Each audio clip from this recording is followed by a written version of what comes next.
Por exemplo, a gente fala muito da Igreja Católica. O catolicismo nunca foi igreja. O catolicismo romano nunca foi igreja? Nunca foi igreja. É o Império Romano. Mas os católicos, eles não usam a expressão que a Igreja Católica foi a igreja fundada por Jesus, porque foi sobre Pedro ali que Jesus edificou a igreja Então, e ele foi o primeiro papa? você chega, por exemplo, na masmorra marmentina lá em Roma, você vai ver que eles dizem que Paulo e Pedro ficou ali, na mesma masmorra, mas a Bíblia nunca diz, só foi Paulo preso na masmorra. Mas eles querem colocar Pedro como o mártir para ser o papa, o pastor presidente de Roma, né? Que todo papa é o sucessor de Pedro na liderança da igreja. Só que se você pegar todas as vestes dos imperadores e a veste do papa, a simbologia, tudo que é utilizado dentro do Vaticano é o antigo Império Romano. É verdade. E aí Roma dominava cidades e países. Aonde estão as maiores igrejas do Brasil? Nas cidades, no centro. Quem que doa? O governo. O Império Romano está ali. Aí existe os bancos do Vaticano. Que o Vaticano, entre aspas, né, seria mas é um estado dentro de Roma. Que tem a moeda própria, tem o exército próprio. E o que mais me chocou quando eu estive lá na Praça São Pedro é que na frente daquele arco ali que o Papa fala, tá a embaixada de todos os países do mundo, na mesma Praça de São Pedro. Na frente, tem o arco ali, o Papa fala, né? Tem a Basílica de São Pedro, na mesma reta da Basílica de São Pedro, a hora que sai do arco ali, você tem as embaixadas de todos os países do mundo. Quer dizer, Roma está presente em todos os países do mundo. É a mensagem que eles mandam. Então, o Império Romano só mudou a roupagem, mas é política pura. E quando você estuda isso dentro da Reforma Protestante, a gente usa, claro, Lutero... Não vou tirar aqui o mérito que Lutero foi usado por Deus. Eu não estou tirando esse mérito aqui. Mas quem apoiou Lutero? Foi os que estavam revoltados com o imperialismo de Roma, para derrubar e para criar um novo sistema. Quer dizer, vamos se desconectar de Roma para criar um novo modelo. E aí, quando você pega o modelo luterano e o modelo católico, que mudou? Apenas lideranças. As lideranças e as teses, e a adoração de imagem. Mas o pastor é o Papa superior e todo mundo tem que estar submisso. Não, mas agora também teve a mudança das teses também, sobre justificação. Claro. Aí eu não estou tirando o mérito. O mérito dá, só que existe um sistema por trás que se utilizou da reforma para se revoltar contra Roma. É por isso... O que Roma fez com os cristãos? Que eles viram que o que eles iam fazer ia ofuscar com o poder deles... Foi pra cima, matou todo mundo. E aí foi muito sangue derramado. Quando você estuda sobre as cruzadas. E era tudo pelo quê? Era pela religião ou pelo império? Eu acho que era pelo império. Não existe religião, é pelo império, por poder. Então você vê... Agora, por exemplo, a gente tá falando do Irã. O Ayatollah lá, ele é o líder máximo, né? É Ramané, alguma coisa assim o nome dele. Se alguém soube o nome dele, você quer errar alguma coisa. Deixa eu ver o nome. Khamenei, eu acho que é isso. Vê lá, o líder supremo dos Ayatollah. Ele é o líder supremo da religião, que é o islamismo extremo, como os fariseus judaicos. E ele é... É o Ali... Eu não vou saber pronunciar, não. Mas Ali Khamenei. Ali Khamenei, não é isso? É Khamenei. Khamenei. É esse aí, ó. Khamenei. Ele é o líder supremo não só do país, mas ele é o líder supremo religioso. E na mente dele, ele está trabalhando para Deus para manter o povo sobre aquele regime. eles são os puros, eles são os santos, eles são os donos da verdade, eles são os guardiões de Maomé. Você está entendendo? Então, Sim. olha só, a religião e a mídia, ela manipula tudo. Então, quando você estuda, por exemplo, da Reforma Protestante, é lindo a história da Reforma Protestante. Eu prego sobre isso, eu ensino sobre isso. Só que quando você vê a história por trás, você vai ver que houve uma influência por trás de um sistema que para dominar aquilo e controlar aquilo. E há sempre aqueles que querem tirar vantagens de alguma forma, né? Na questão da reforma, há aqueles que estavam apoiando o Lutero para tirar vantagem. Sim, para sair do domínio de Roma. E tomar a liderança, né? E aí você vê, vamos usar essa religião agora para para que o negócio... Aí, por exemplo, você pega... eu tive lá no país mais rico da União Europeia, ali, Luxemburgo. Existe, até tem uma série da Charlotte na Netflix. E quando você estuda a história de Charlotte, Charlotte não fazia parte do Império, que lá é duque, né? Não é um rei. Existe o duque até hoje. E tem o palácio do duque, que é bem interessante. Só que, olha só, por que se transformou em católico? O camarada que casou com a Charlotte ela era católica e ele protestante. Como o Reino Unido, por exemplo, é protestante. E aí, quando você começa a estudar sobre isso, aí eles tiveram... Aí ele queria uma filha e um filho. Ele falou, se nascer, ou ele queria...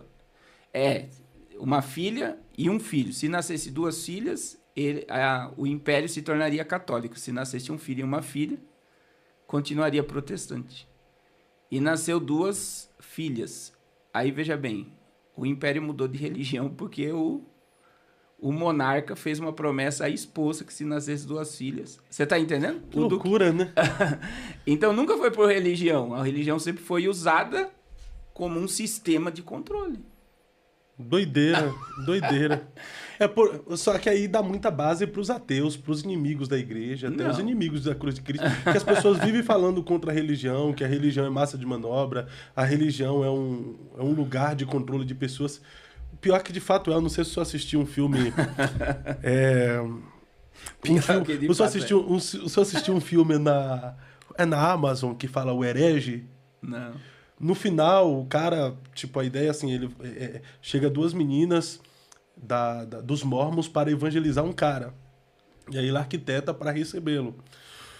Só que o cara tinha uma intenção de fundar uma religião também. E aí no final ali do filme, ele chega à conclusão e leva as meninas também a concluir que a religião é uma forma de controlar as pessoas. Nesse filme, O Herege, lá na Amazon Filmes, ele chega à ideia de que a religião é algo usado para controlar, manipular as pessoas. E existe. E aí que a gente tem que entender, né, por que não ofusca a igreja? Que a igreja nunca foi concreto. A igreja é um sistema religioso com CNPJ, com liderança, com organização, com administração, que o CNPJ ele é administrado como uma empresa. Mas o que de fato é a igreja nisso aí tudo? Somos nós. As pessoas têm que entender. Eu não sou a igreja. Eu sou o corpo de Cristo. Eu sou um membro que forma o corpo de Cristo. Agora, não existe igreja sem pessoas, ou tem? Não existe. Não tem esse hino do JN. Quando eu cheguei aqui, meu Senhor já estava. Deus não estava. Não tá, porque Deus não habita no templo. Quando é que Deus chega no templo? Quando eu chego. Quando o crente chega. Eu não estou tirando o mérito de nós precisarmos. Faz bem a saúde para a igreja. É muito bom você ouvir uma palavra, estar em comunidade, fazer parte de um grupo. Como as pessoas crescem, desenvolvem ministério, desenvolvem talento. Eu não estou tirando o mérito. Ativa a fé, né? Que é um bem necessário para a humanidade. Só que os líderes religiosos não querem que as pessoas tenham esse entendimento. Os líderes religiosos querem que as pessoas sejam controladas por aquele sistema. Que nem a questão do Pablo Marçal, que a gente comentou, né? O pessoal bateu em nós com força lá. Lá nos comentários estão batendo até hoje, né? Mas o que é, né? Isso eu acredito que depois eu pensei, a questão dele ter cobrado para para fazer o batismo, né? Há quem diz que cobrou 20 mil reais. É bom que todos saibam aqui que eu não sabia. Lembra que ainda eu fiz a pergunta para você, mas foi 20 mil pessoas, porque eu tava com 20 mil na cabeça e eu nem imaginava que poderia ter sido pago aquele... Não, mas aqui para nós, pastor, quem vai pagar 20 mil reais para batizar? E quem é que vai cobrar 20 mil? Acho que isso é falácia, não existe isso não. Agora, depois eu fiquei pensando, né, na minha fala, e eu não vou retirar minha fala. Vai voltar atrás, né? Não aguentou, apanhou muito, chicote estralou, né? Não vou voltar atrás não do que eu falei. Não vou. Por que eu não vou voltar atrás? Porque as pessoas que entraram ali naquele ciclo do Marçal ali, elas não conseguem ser controladas por um sistema religioso. A partir do momento que a tua mente, ela expande, ela não volta mais. É por isso que tem muitos camaradas bons que não cabem mais dentro do sistema religioso. Que ele não se enquadra mais, porque ele vai incomodar, você tá entendendo? Por exemplo, um Pablo Marçal dentro de uma igreja, ele incomoda. É. Sim ou não? Verdade. Por quê? Porque ele cresceu tanto que ele não se enquadra dentro daquele sistema. Então, assim, a fala foi a seguinte: se uma pessoa daquela ali que foi batizada permanecer firme e for pro céu, valeu a pena o trabalho que ele fez. O problema porque é que os pastores... quem salvou não fui ele. Quem salva não é ele. Quem salva é Jesus. Só que a minha fala da vez passada, e eu volto a falar, o que a religião não consegue controlar, ela destrói. A gente quer controlar. A religião quer controlar. Então a gente tem um modelo. Aí o Eliseu Rodrigues foi lá, mas que não tem como comparar ele a João Batista. Nós não podíamos comparar ele a Filipe. Vocês não podem comparar. Olha quem era Filipe, olha quem era João Batista, que prega arrependimento e tal. Agora, pega o programa do Pablo Marçal, é uma renúncia total. Se você for ver o lado coach do negócio, é que a palavra coach foi banalizada no Brasil. A gente banaliza, só que a programação mental, gestão emocional, cara, é uma renúncia total do modelo. O negar a si mesmo, esse ensinamento de negar a si mesmo. Não, você quer mudar de vida, você tem que mudar teu comportamento. E mudar comportamento, quem quer? Poucos. Você tá entendendo? E quem tá do lado dele é porque quer uma mudança. E se Cristo entra nessa história, pode haver uma revolução na vida da pessoa. E, acima de tudo, a salvação Você tá entendendo? Sim. É que as pessoas acham que Cristo está dentro de uma caixa, né? Dentro de uma bolha. Mas isso aí entra dentro de um assunto, pastor. Qualquer um pode batizar ou é só a figura do sacerdote? Porque essa é a discussão. Existem pastores dizendo que só o sacerdote, aquele que pastoreia uma igreja, aquele que está à frente de um rebanho, que pode batizar. Aí você pega alguns falar, Pablo Marçal não é pastor e quer se batizar. Qualquer um pode batizar? Aonde está escrito na Bíblia que só pastor pode batizar? Não tem. Não tem, biblicamente. Não tem, eu não sei qual é a briga dos caras. Que se criou um modelo religioso, um padrão religioso para o batismo. É que as pessoas falam que Pablo Marçal não é crente. Mas aí, eu conheço a alma do cara. Aí entra uma questão. É aquilo que eu conheço muitos empresários hoje que não conseguem mais congregar. A questão é a expansão da mente. Não é que ele continua sendo humilde, continua. Só que quando ele vê o que a gente está falando aqui, como um empresário, como um pensador, como uma pessoa que está lá na frente, com a mente aberta, e ele vê o que o altar está oferecendo, que é manipulação e controle, ele não vai se submeter àquilo dali. Tô errado ou tô certo? Tá certo. São muitas regras, às vezes, totalmente antibíblicas, né? Sim. E aí, a regra tem que haver também, porém... Não, e aí entra a questão. Onde está o pecado do povo? A minha igreja não pode cortar cabelo, na minha igreja só pode usar véu. O pecado está em desobedecer. Se você está ali, se você se enquadrou ali naquele sistema, não adianta você ficar batendo contra de dentro do sistema.